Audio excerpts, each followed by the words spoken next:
The Pacers make a roster move. They cut Trevelin Queen. They've got an open two-way slot with a little under 2 weeks left of the season. Why'd they do it? And what can they do and can't they do now this late in the season? Plus, Pacers smashed by the Bucks, but still some optimism on the offensive end of the floor. And Jrue Holiday goes off.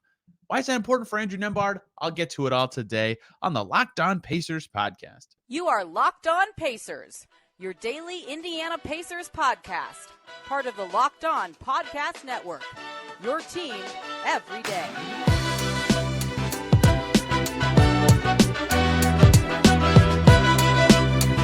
Welcome in to another edition of the Locked On Pacers podcast, where we, of course, talk about the Indiana Pacers. As always, my name's Tony East. I cover the team for Forbes and SI, and today, diving into Pacers Bucks, where the Pacers get crushed by Milwaukee. Quite frankly, wasn't as close as the 13-point scoreline suggests, and yet still some positives for the Pacers, who got a great offensive night from Benedict Mather and a career passing night from Andrew Nembhard. In general, did some good stuff. They scored 136 points. They also gave up 149, 51 of those going to Jrue Holiday, and it was an electric performance from him, but two, he is the blueprint for Nembhard. I want to talk about that and some of the comments after the game from Nembhard, from Carlisle, on Jrue Holiday and what it could mean for Andrew Nembhard. But we start with a roster move. How about that? A surprise March 29th roster move from the Pacers yesterday. They waived two-way contract guard Trevelin Queen. Thought that was interesting. Let's talk timing here, what it means for the Pacers, why they did this, what they could do with the open spot. So the Mad Ants, where Queen spent almost all of his season because the Pacers have been mostly healthy this season. They played their final playoff game Tuesday. They lost. They're out of the G League playoffs. And once a team is eliminated from the G League playoffs or their G League season ends, two-way players just spend the rest of the season with the pro team they're with, right? And those days technically count towards their, 50-game limit, but there's no G League for them to go to. So they just spend the rest of the season with the pro club. So Trevelin Queen could have been with the Pacers for the rest of the season, but maybe they want to use that roster spot, and it certainly, by their actions, suggests, yes, they do, want to use that on something else, perhaps something that they believe could be more a part of their future. Who knows? Because Queen had solid stats in the G League, almost 23 points a game, 6.5 rebounds, like almost 5 assists. He did some good stuff, but I'm not sure he's the perfect fit for the Pacers franchise long-term, and that's kind of what you want to search for with these two-way slots. Kendall Brown, a 19-year-old's a perfect fit. Queen a little on the older side. Perhaps they want to do something else there. Queen didn't play in the Mad Ants playoff game. He was actually suspended for that game for, I think, threatening language toward an official is what the press release from the G League said.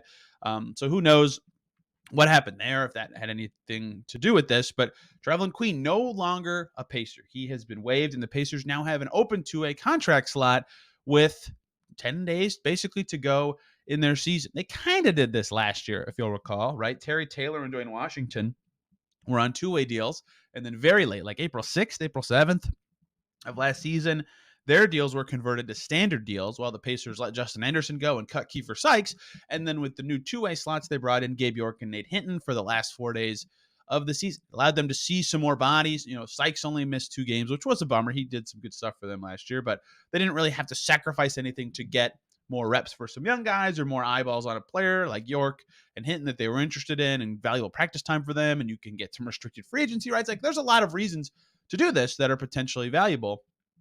And so that's why the Pacers did it last year, and they got good contracts for Taylor and Washington. That part is not relevant this year, but still the Pacers open up a spot by moving on from Trevelin Queen. Now, it's not a standard roster spot, which I think is important to point out, because the immediate thing that happened when they waived him is 3 people replied to me on Twitter and said, Lance Stevenson. And Lance Stevenson is not two-way contract eligible. The Pacers would have to cut one of their 15 standard contract slots to do that. So that's not possible. Justin Anderson, for example, who got a ton of time with the Pacers last year and was good for the Mad Ants again this year, also not possible, right? He's also not two-way eligible. They have too much time played in the NBA to be eligible for a two-way deal, but that is what the Pacers opened up by doing this. Two-way deals have been guaranteed for a while now, so Queen still makes all of his money. There's no cap hit for two-way deals, so the Pacers aren't limited by anything. They can just sign somebody they want and see how they fit, or maybe they leave it open for the rest of the season. Who knows? That would seem kind of silly. Why waive Queen at that point? But we'll see what ends up happening here. But it seems like this looks a little like last year to me, where the Pacers have somebody, or they want to see or are interested in maybe promoting him in, or there's someone out there that they like that they want to bring in and give a two-way to say, let's explore what you can be. And I think that could be any number of things, right? There's a lot of reasons to do this. Kendall Brown, by the way, still on his two-way for the Pacers. And I was thinking after the Man season ended, I wonder if they would do a two-way dance like they did last year, where they waive some of them or convert somebody to get somebody else in the door.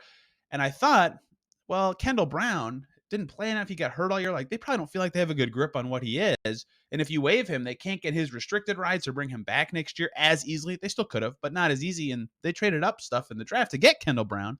So then I thought, okay, if they're going to do the two-way dance, it would be with Trevelin Queen. And so when you look at this whole situation, what I think is the Pacers had somebody that they might want to get eyes on or get into their system for the last 10 whatever days of the season. And the easiest way to do that was to move on from Trevelin Queen and open up a roster spot. And I presume the player they want to get more eyeballs on or more reps on their team is two-way eligible, so they didn't have to cut somebody on the standard roster to make it happen. And thus, here we are. Trevelin Queen waived for the rest of the season. He will not play for the Pacers in any of their final 5 games, and the Mad Ants are done, so nothing to go there. And the South Bay Lakers own Trevelin Queen's G League rights.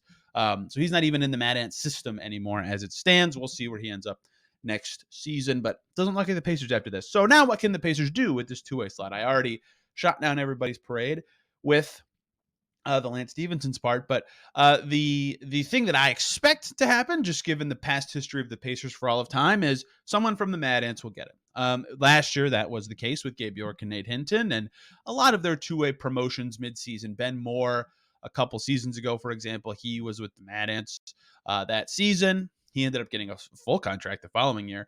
I'm sure I'm missing a couple. The two-way dances have become more relevant in recent seasons due to COVID rules, but either way, Nazmi Trulong was a G League two-way call-up. It's not worth getting into all this history, but the Pacers have done this very often, where one of their two-ways comes from a guy they had on their G League team. And so that's what I expect, especially at this point in the season. There's no playoff eligibility needs. There's no certain positional need really for the Pacers, although we'll get to the positions a little bit. So I expect it to be a Mad Ant. And the two standout candidates, to me, there's really one. I talked about this last week when I talked about the Mad Ants and who's been good for them as the regular season's running down. Jermaine Samuels, he really stands out. He killed it for the Mad Ants down the stretch of the season. He was playing forward at Villanova. He was playing forward for the Mad Ants. They're doing pretty well. And then they put him at center a little bit, and he did amazing. He has a lot of forwardy skills, but can really put it together inside. Great finisher, decent shooter, excellent defender. I used this comp with him before. He kind of reminds me of Jakar Sampson, right?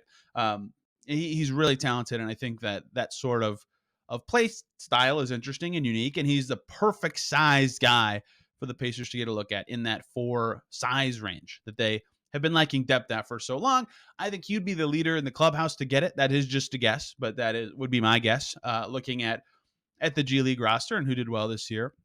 Another reason he stands out to me is, like, if you look at the Pacers and who they've been playing in these games, right? They've been playing youth at every position except for, well, I guess every position except for point guard. But in theory, so if you look at that, like George Hill, for example, played against the Bucks tonight. James Johnson played against the Bucks tonight, but James Johnson didn't play in their game before. Either way, they're mostly playing youth at every position but point guard, but they also played James Johnson in this Bucks game, right? So those are the 2 positions, the 4 and the 1, and James Johnson kind of played the 5, but where they have, in theory, playing time for a young player if they want to get eyes on them down the stretch. And so, it doesn't seem like a 2 guard or a 3 guard, even someone who was good for the Man Ants this season, like Tevin Brown, for example, would make sense on a 2-way. But at the 1, if they want to give somebody George Hill's minutes or TJ McConnell's minutes, which I don't know why they would want to give away McConnell's minutes, but maybe give George Hill's to a young guy. Gabe York was really good for the Man Ants this year. He was obviously with the Pacers for the last 2 games last year. He worked out with Tyrese Halliburton some last summer. He's really talented as well. I think he's a guy they could get a look at. He's 29 though, so he's a little on the older side. I don't know if they would want him more or less because of that, but he did play well for the Man Ants this year. But Samuels would I think be who the Pacers look to do here. Maybe David Stockton, I guess. I'm just naming names who are good for the Man Ants at this point. But the 2 leaders, I would say, are York and Samuels. The number 1 guy, I think, with the best chance at this is Jermaine Samuels. But it could be anybody, right? It could be someone from a whole nother system or anything. If the Pacers want to do a call-up at this stage. No position really stands out, but getting in more size or more forwards or anything seems valuable, and getting any young guy that you can get a look at down the stretch makes sense. Remember, Samuels also played for their summer league team last summer and was in training camp for a day as well. So they have some familiarity with him. And obviously York was literally on the team last season. So Pacers open up a spot. We'll see what they do with it. Of course, I'll do a whole segment breaking down the new player and what they could mean for the rest of the season. Whenever that signing happens, perhaps it's tomorrow. And if so, we'll squeeze it in. If it's not, we'll do it later. There's a lot of time it could be. But either way, expect coverage of whoever it is that gets the Pacers' final two-way slot. Now let's pivot. The actual basketball game the Pacers played, Pacers Bucks. Fascinating game because insanely high scoring, good performances from some young guys. You could say encouraging or discouraging, depending on your perspective of what the Pacers season should be at this point. We'll break it all down in the next segment and why the Pacers need to defend a little bit better. Before we do that, though, let me talk to you guys about Ultimate Basketball GM. If you've ever wanted to be a GM, this is the app for you. If you thought you could be good at it, well, it's not that easy, but Ultimate Pro Basketball GM is your way to try it out yourself. The game allows you to manage every strategic aspect of a basketball franchise, playing through a season and leading your team and fans to glory. As you build a historic dynasty in the simulation, you're responsible for dealing with challenging personalities, hiring the right coaches and assistants, trading and training players, making picks, all the things to navigate a franchise through free agency, the draft, everything in this challenging and realistic game world. Ultimate Pro Basketball GM, completely free, playable offline, on the go, where and when you want. You got to try it. We have a group with the Locked On hosts. It's super competitive, and it's really fun, and there's a lot of trash talk. It's good to play with your friends. Locked On Pacers listeners get a 100% free boost to their franchise when using the promo code Locked On in the game store, so be sure to check it out. So download the game. Just visit probasketballgm.com. Scan the code or look it up in the app stores. That's probasketballgm.com. Ultimate Basketball GM. Start your dynasty today. Thank you, as always, for making Locked On Pacers your first listen today and every single day. Lots of good choices for your second listen with how the NBA is going right now, but I got to do Locked On Kings. Domas Sabonis playoff bound, but that's not why. The Kings are in the playoffs for the first time in 16 years. They clinched it on Wednesday night. That's exciting. Matt George from Locked On Kings will break down that feeling, the emotions for Sacramento fans over at Locked On Kings. I can't wait to listen to that tomorrow when I get up. For now, Pacers Bucks is where we head. Kane Pittman from Locked On Bucks also be a good second listen. Look, Giannis played, Jrue Holiday played, Tyrese Halliburton, Buddy Hield, and Miles Turner didn't. The result was kind of decided before this game even started, right? The Pacers young guys did well against the Bucks last week. Miles Turner did play in that game, though, as did Buddy Hield.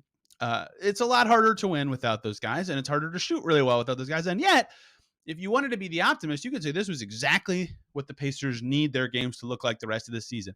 A lot of competitive moments, a lot of challenges against a good team and superstars where they look good, they play in it, and then they lose, right? And their third and fourth quarters, were not great in this game, right? Pacers kept it under 10 for 2.5 quarters, right? It took till late third for the Bucks to get the lead to 10. The Pacers had some leads in the first quarter. They had it down to 1 in the second. Like they tied it in the third at 84. Like they really were playing well with the young guys available. And then the Bucks just completely dominated the last quarter and a half. They got the lead up as high as 23, right?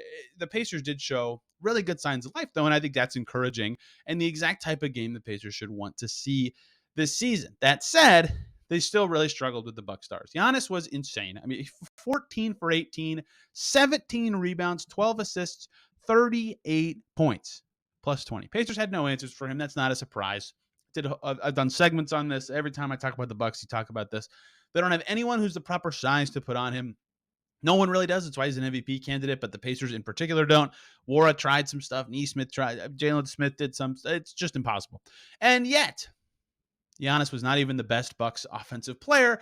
You know, if he's not the best Bucks offensive player in a game, you just lose, right? You just lose to Milwaukee. There's nothing else that you can do. That honor ends up going to Jrue Holiday, who was 20 for 30 shots, completely insane. But he didn't even have to play that much to get up that many. He made half his threes. He made 8 free throws, and he made 17 two-point shots. Jrue Holiday did 51 points, plus 26. 8 rebounds, 8 assists, a steal and a block. Amazing defense, and a lot of his misses actually came on one possession. He had 5 offensive rebounds in this game. 51, his career high by over 11 points. So we'll talk about Jrue in the next segment because I think he's actually a very good guy to study for some younger Pacers. But in this game specifically, those two guys, Giannis and Jrue, account for 79 points. That's not good math. 89 points for the Milwaukee Bucks. Pacers will never win if that happens in the game, and they didn't win this one. They couldn't get enough stops. The rest of the Bucks players that weren't those two, though, were 24 for 45, right? Even if you just go to the Bucks role players, they still shot the snot out of the ball, right? They played fantastic in this game. Pacers have just no chance of winning already against the Bucks at their talent deficiency in this game. But especially when everybody on the Bucks was running hot. They shot 62% and 40% from deep. And so we'll get to the optimism stuff for the Pacers because, again, this is exactly the kind of game they kind of won at this stage of the season. But their team defense just has to be better. If you listen to the Pacers media pressers on YouTube or wherever, I asked, I think, everybody who took the stand, Rick mentioned it after the Pacers game Monday against Dallas. Like, yeah, our team defense wasn't very good. So I thought, what do we have to get better at? That they have a lot to do to grow on that end with communication and, working together to get stops on the perimeter so they don't just have guys coming at them in the paint over and over again. Like, they have a lot of team defense stuff to work on. They have all season, but without Turner there and without two of their best offensive players to make it so they're playing half-court defense more often, they've looked really rough on the defensive end of the floor recently, especially so in this game. And look, obviously, when you give up a ton of points, you're going to lose. They're now 0-12 when they give up over 130 points. What's more concerning, the fact that they haven't won or the fact that they've given up over 130 12 times? Both are concerning, either one. So, look, it's not a secret the Pacers' defense has been awful since the All-Star break. 29th. They might actually be 30th in the NBA after this game. I haven't checked since the All-Star break. They were last year as well. Just nosediving on that end of the floor. And that was a big problem for them in this game. But that said, look, the talent deficiency was huge. Like I said, those two are excellent. I don't think it's like this huge takeaway that the Pacers defense was bad in this game. I think it's sort of a takeaway. That's why I just mentioned it and led with it, because they gave up 149 points. They need to be better on the defensive side of the ball. They definitely need to next year, and improving on defense down the stretch of the season will be crucial. They've already played the best two offensive teams they play in this last 7-game stretch, where it looks like a lot more young guys will be getting minutes. Their final 5 is OKC, Cleveland, New York, Detroit, New York. So perhaps they look a little better in those games, but it looked atrocious in this game. They've got to clean up some stuff on the end of the floor.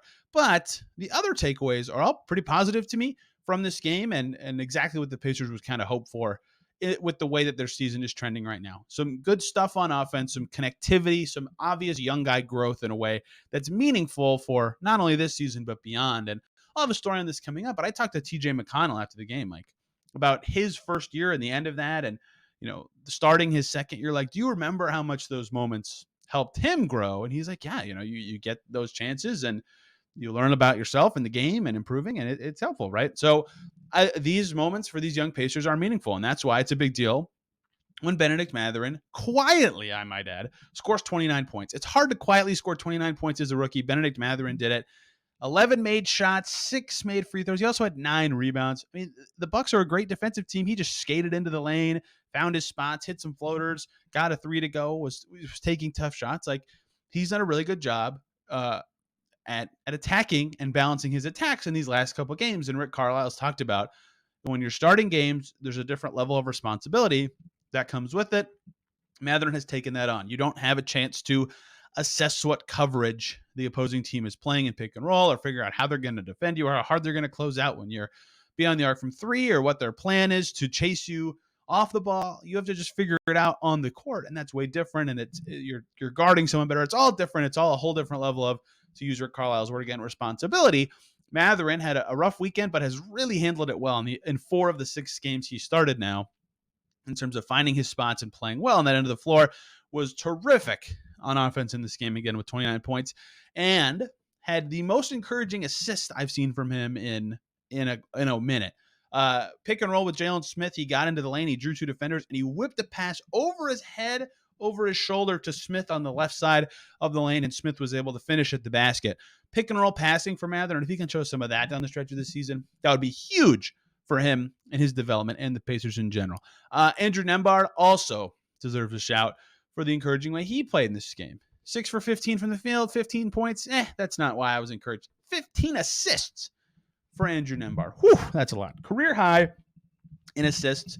That is the highest total by a rookie for any rookie this season. Super impressive passing game. Had a beautiful lob to Mathurin in transition. Had one of his best passes of the season in a different transition play to get it to Jalen Smith under the basket for an easy bucket. he looked terrific organizing and running the offense. And if you're the Pacers, look, he can't be a point guard full time for this team because they have Tyrese Haliburton, but the more ball handling skills he has, the better just in general to be able to, one, maybe run the second unit and stagger with Haliburton in the future. And two, like I've been talking about, the Pacers need one other guy who can shoot and pass. They don't have anyone else besides Tyrese Haliburton who can do it. Nembhard looks like their best chance at getting that guy on this team. The better he gets at passing, that's one of those things down, and he's just got to work on the other thing, which is the jumper, which was not quite there in this game. But seeing him be such a good passer in this game, right? The Pacers, who gave up 149 points, had more assists than the Bucks. They had 36 assists. They were really passing very well and looking connected in this game. Nembhard was a big part of that with his 15 assists. A lot of other guys had solid outings to be encouraged by. Jalen Smith, 17 points in 19 and a half minutes, 6 boards, 4 assists for Jalen Smith. He was solid. O'Shea Brissett was a plus 13. Like, his minutes just went well. He fits in well with the second group and has all season. Those two had nice outings. And then the forward duo in the starting five. Both played over 30 minutes. Both averaged 20 points. 22 points for Aaron Nesmith, 18 for Jordan Nwora. Jordan Nwora continues to get reps like navigating a screen and putting the ball on the floor. Like, all of this stuff that I'm talking about, these little micro skills that just seem like almost minutia during the course of regular season, are super important to the Pacers right now. Like, if you know that Jordan Nwora can run 2 pick and rolls for you next season with your second unit, and that Aaron Nesmith can be totally fine some games as a shooter. He was 5 for 5 from deep in this game. Or that Andrew Nembhard can run your second unit and be a threat next to Tyrese Haliburton, and Mathurin can give you 29 on a given night and be dialed in on the glass. Like, all this stuff is super valuable for the Pacers long term. And so to see it all happen in this game, even in a loss, I think was encouraging for the Pacers. I think the fact that they were hanging tough with the best team in the league for a long time with who they had available and had some good statistical nights. Yeah, their defense was atrocious. They've got to clean it up, but I think there was more good than bad in my eyes from this game for the Pacers. But again, lots to clean up. Perhaps a chance to do so on Friday when they host the Oklahoma City Thunder, who are in a kind of odd spot, teetering on that play-in line with Shai Gilgeous-Alexander, and only a few games left of their season. Jrue Holiday was amazing. I kind of want to talk about it, but I want to make it about the Pacers because Jrue Holiday is amazing, and I got a lot of praise from a lot of Pacers staff, players, whatever, tonight. Can Andrew Nembhard grow into a player like that? Look, if anybody could grow into Jrue Holiday, they would do it. It's very hard to do, but it would be significant for the Pacers if Andrew Nembhard could be that player. I want to talk about what that could take, what that could look like, and the praise that Jrue Holiday got from the Pacers on this night. Before we do that, though, let me quickly talk to you guys about FanDuel, America's #1 sportsbook, and Final Four coming right up, both men's and women's. There's no better place to get in on the action than FanDuel, America's #1 sportsbook. That's because right now, FanDuel is giving new customers a no-sweat first bet up to $1,000. That's right, up to $1,000 back in bonus bets. If your first bet doesn't win, just go to FanDuel.com/lockedon and sign up today to claim your no-sweat first bet. Then you can wager on everything from the money line to point spreads to which team will be cutting down the net, all on an app that's safe, secure, and super easy to use. So don't miss your shot at a no-sweat first bet up to $1,000 when you join FanDuel today. Just go to FanDuel.com/lockedon to sign up. Make every moment more with FanDuel. Thank you, as always, for making Locked On Pacers your first listen today and every single day. For your second listen, Locked On Bucks, like I said earlier, with Kane Pittman for the other side of this Jrue Holiday masterpiece. Or Locked On Suns, Kevin Durant is back. The Suns are undefeated when he plays still, which is crazy. Brendan Clean will have all about KD's return to the Phoenix lineup from the Valley on Locked On Suns. Here at Locked On Pacers, we're going to talk about a Bucks player, but make it about the Pacers. Jrue Holiday, fantastic in this game. Unbelievably good.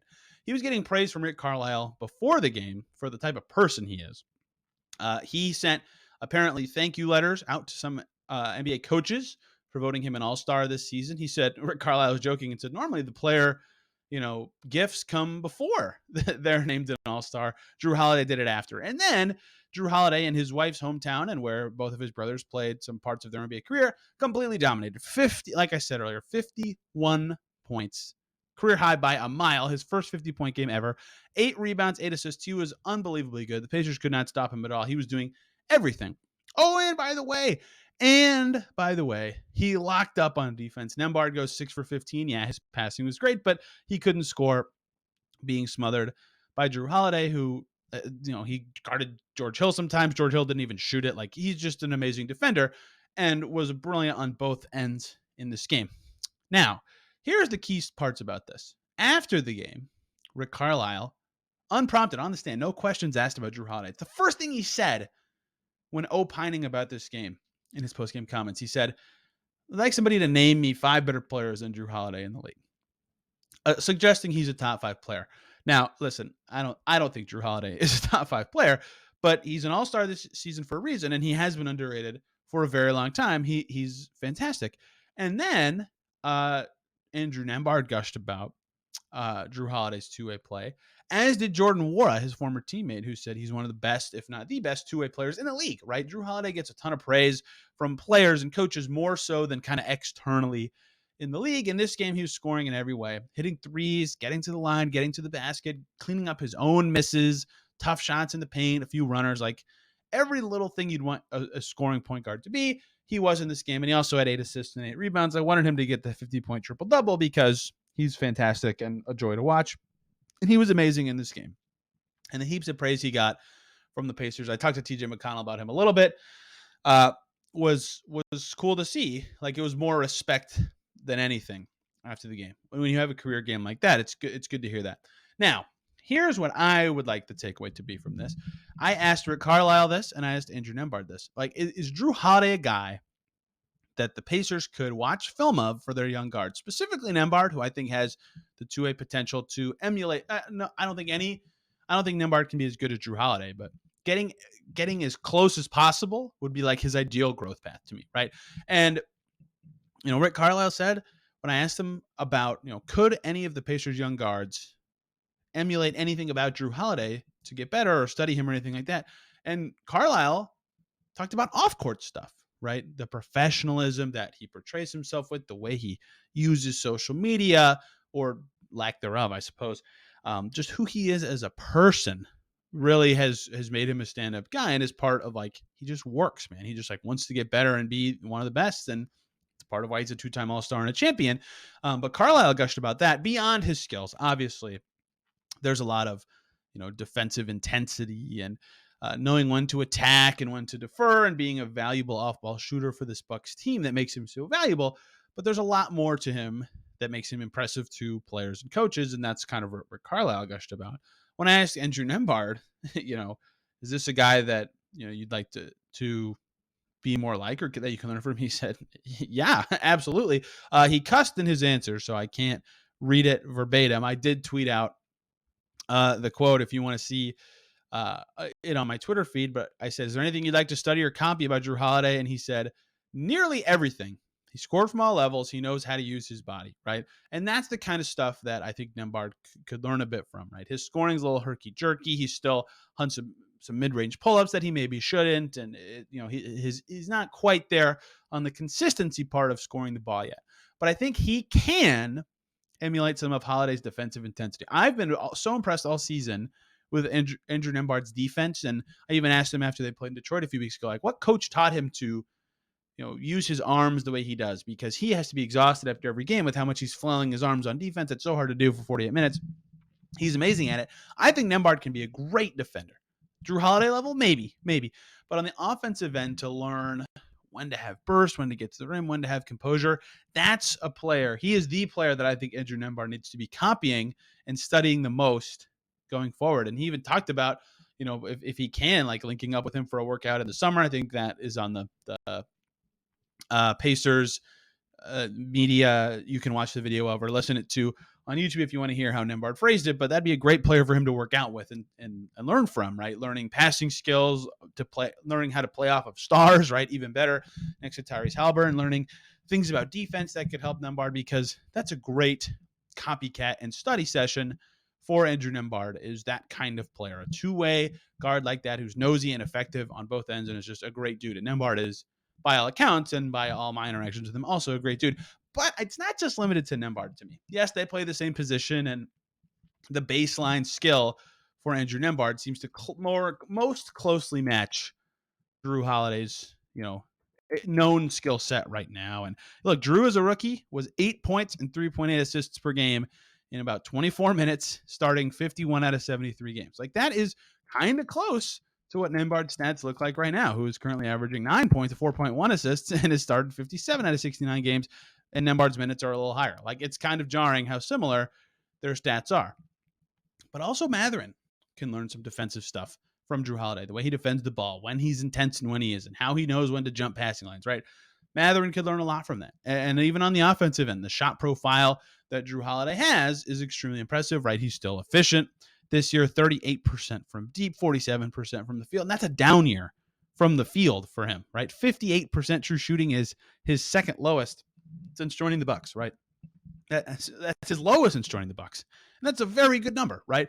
He's so talented on both ends that even Tyrese Halliburton could learn something from him. Mostly defense, but still, like, in general, he's that good. And he's kind of the perfect guard, I think, for a lot of young Pacers to learn something from. And in this game, he showed all of it, right? With his great defense, with his 51-point game that the Pacers could not stop at all. And with the way he carried himself after being named an all-star, everything, the whole package is something the young Pacers guards can learn from. And I think he's a guy that they should study this offseason, among many. But he seems like, for Nembhard specifically, the top of the list kind of guy to really dive into film of and see how can I emulate that path, because it's like a perfect skill set match potentially. But it's, if anybody could be Jrue Holiday, they would. But if Nembhard can be Jrue Holiday, man, would that be huge for the Pacers. It took 4 years for Holiday to really put it all together on the scoring front on offense, but he slowly grew as that kind of distributor defensive type with Philly in his first couple of years. And I would love to see if Nembhard can copy a similar path, and if Mathurin potentially could learn something. Anybody could learn something from Jrue Holiday as a defender. Interesting game, fun game. If you didn't get a chance to watch it, please try to, because the Pacers had a lot of encouraging stuff on offense in this game, and it was a really fun one to watch because the Bucks stars were fantastic. This was a highlight factory kind of game. Tons of crazy dunks, tons of fun alley-oops, some random little chippy moments in there. It was a really fun one, and a lot for the Pacers to take stuff away from. Tomorrow, if the Pacers make a signing, that will, of course, be a segment. If they don't do it on or by tomorrow, that will not be a segment. But either way, Ethan Krieger is going to join us, formerly of the same places Will Ferrell was from, 8 Points, 9 Seconds, and the Fieldhouse. We're talking about another pairing that's been a theme for the last week. We'll do Jalen Smith and Isaiah Jackson together, what that means right now and for the future. We'll talk a little bit about Chris Duarte, who hasn't played for a little bit, and what he needs to show if he can reappear down the stretch of the season. And we'll look a little bit at the Thunder's rebuild and their draft strategy last year, because they had a lot of picks last year, and if the Pacers can learn anything from operating the way the Thunder did. Thank you guys a ton for listening today. Hope you enjoyed or learned something and had a good time and had a wonderful Wednesday. We will see you tomorrow.